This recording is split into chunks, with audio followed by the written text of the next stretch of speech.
तो आज के शो में हम क्या चर्चा करने जा रहे हैं, सबसे पहले उस पर एक नजर डाल लेते हैं। आज हम शो में जानेंगे SIP यानी सिस्टमैटिक इन्वेस्टमेंट प्लान और STP यानी सिस्टमैटिक ट्रांसफर प्लान क्या है, दोनों में क्या है फर्क, SIP और STP दोनों के फायदे आज हम जानेंगे। साथ ही SIP की है तो क्या STP भी करनी चाहिए, ये हम आज जानेंगे अपने शो में। साथ ही एक मुश्त निवेश के लिए सिस्टमैटिक ट्रांसफर प्लान बाकी किसी मोड ऑफ इन्वेस्टमेंट से कैसे बेहतर है, इस पर आज हम अब शुरू करते हैं मनी गुरु में चर्चा।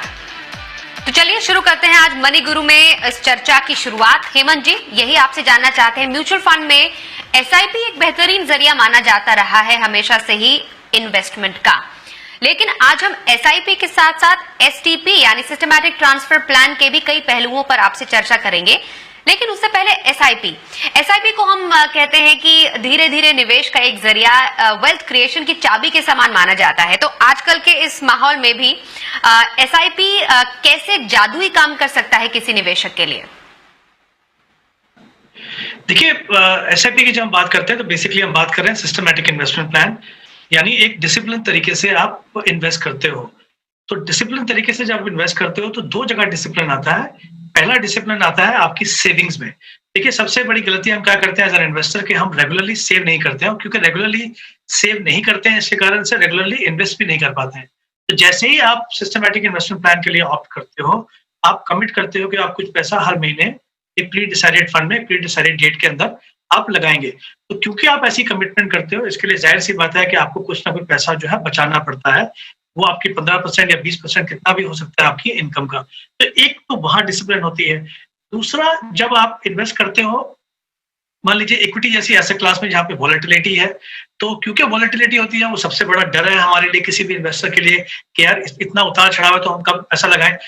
डिसिप्लिन तरीके का फायदा ये है कि आप डिफरेंट लेवल पे आप पैसा इन्वेस्ट करते हो, यानी over a longer period of time आपको जो एवरेजिंग का फायदा होता है। तो देखिए, जैसे ही आपने सिस्टमैटिक इन्वेस्टमेंट प्लान के लिए एनरोल किया, जैसा मैंने कहा, दो फायदे, एक तो सेविंग्स के अंदर डिसिप्लिन और दूसरा इन्वेस्टमेंट के अंदर डिसिप्लिन। तो ये मुझे लगता है सबसे बड़ा फायदा। और ये ऐसा नहीं है कि आज की मार्केट कंडीशन में है, मेरा ये मानना है कि हमेशा कुछ भी मार्केट कंडीशन हो, as an investment process SIP से इन्वेस्ट करने से छोटी छोटी रकम से आप ओवर ए लॉन्गर पीरियड बड़ी रकम बना सकते हो, ओवर ए शॉर्टर पीरियड या मीडियम ड्यूरेशन में भी जो भी आपके गोल हो, उन सभी गोल्स को आप SIP के द्वारा पूरा कर सकते हो।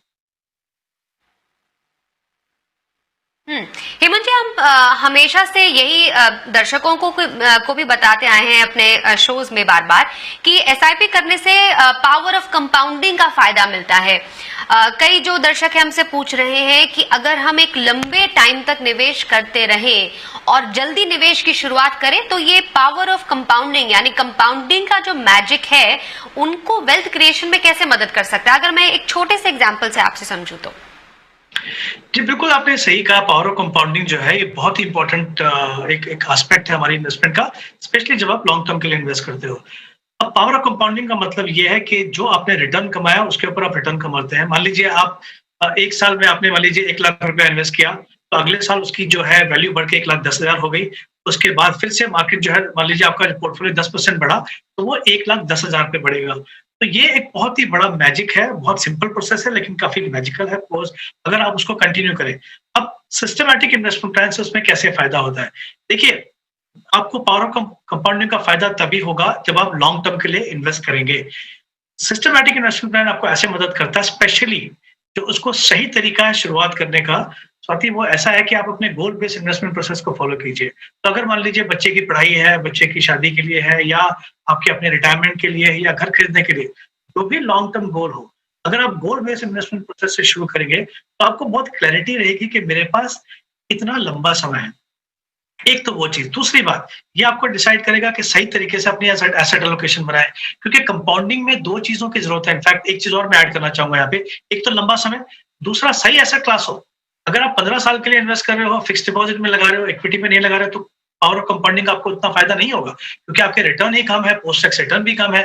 तो इंपॉर्टेंट चीज है कि सही एसेट एलोकेशन हो, तो वो ये आती है आपके गोल बेस्ड इन्वेस्टमेंट प्रोसेस से। और तीसरा इसका बड़ा फायदा ये होता है, क्योंकि एक टाइम होराइजन लेके चलते हैं आप, 10 साल, 15 साल, 20 साल, तो जब भी मार्केट में ज़्यादा वॉलेटिलिटी होती है, जो काफ़ी चैलेंजिंग टाइम होता है किसी भी इन्वेस्टर के लिए, हमने देखा है बहुत सारे इन्वेस्टर जो अपने प्रोसेस को रोक देते हैं।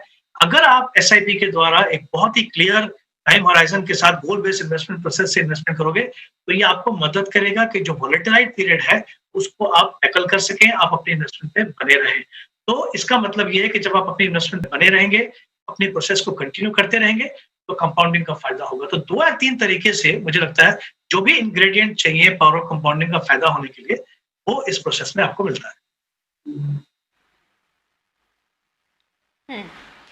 तो एसआईपी के भी क्या अलग अलग तरीके होते हैं हेमंत जी जिससे किया जा सकता है? जैसे कि हम समझ पा रहे हैं कि एक टॉपअप एसआईपी होती है, फ्लेक्सिबल एसआईपी भी होती है, परपेचुअल एसआईपी एक होती है और ट्रिगर एसआईपी होती है। अगर मैं बहुत ही ब्रीफ में आपसे जानूं कि ये एसआईपी करने के कैसे तरीके हैं और इन्हें कब कब किया जा सकता है, किस स्टेज पर?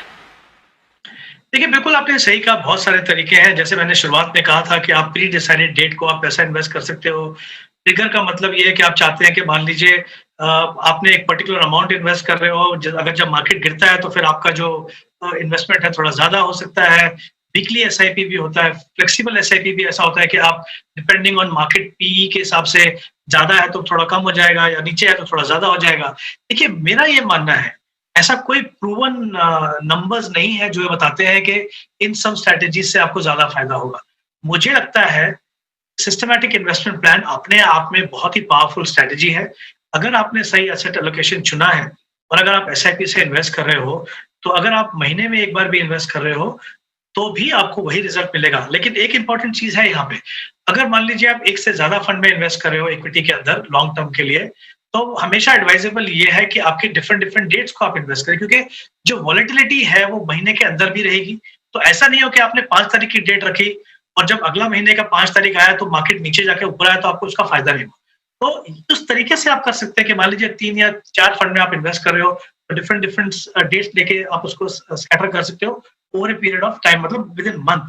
बट बहुत ज्यादा मुझे लगता नहीं कि, देखिए, अगर ये स्ट्रेटेजी हमेशा काम करती तो जो एसेट एलोकेशन फंड्स हैं या जो पीई फंड्स हैं उनकी परफॉर्मेंस हमेशा अच्छी होनी चाहिए। तो उस तरीके से टाइमिंग करना थोड़ा सा मुश्किल होता है। मुझे लगता है कि एक आप सिंपल प्रोसेस रखें। एसआईपी, जैसे मैंने कहा, खुद में एक पावरफुल कॉन्सेप्ट है, बहुत क्लैरिटी रखें, डिफरेंट डेट्स को पैसा डालें महीने में। आई थिंक उससे बहुत ही वंडरफुल रिजल्ट्स आपको over a longer period time मिल सकते हैं। ओके, ये तो बात हुई सिस्टमैटिक इन्वेस्टमेंट प्लान की, मतलब हर महीने आप थोड़ी थोड़ी जो किस्त है वो अपने किसी इन्वेस्टमेंट में डाल रहे हैं म्यूचुअल फंड के थ्रू, और एक गोल सेट करके आप उस गोल की तरफ बढ़ रहे हैं।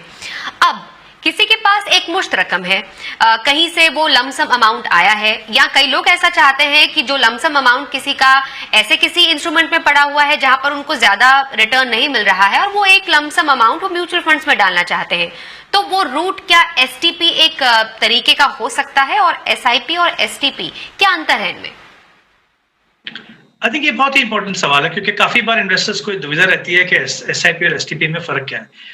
देखिए, दोनों के दोनों, अगर हम इसका फुल फॉर्म देखें, सिस्टमैटिक ट्रांसफर प्लान एसटीपी और एसआईपी सिस्टमैटिक इन्वेस्टमेंट प्लान, दोनों के दोनों प्रोपोगेट करते हैं, प्रमोट करते हैं सिस्टमैटिक इन्वेस्टमेंट को। सिस्टमैटिक इन्वेस्टमेंट के फायदे क्या है, हमने ऑलरेडी उसके बारे में बात किया।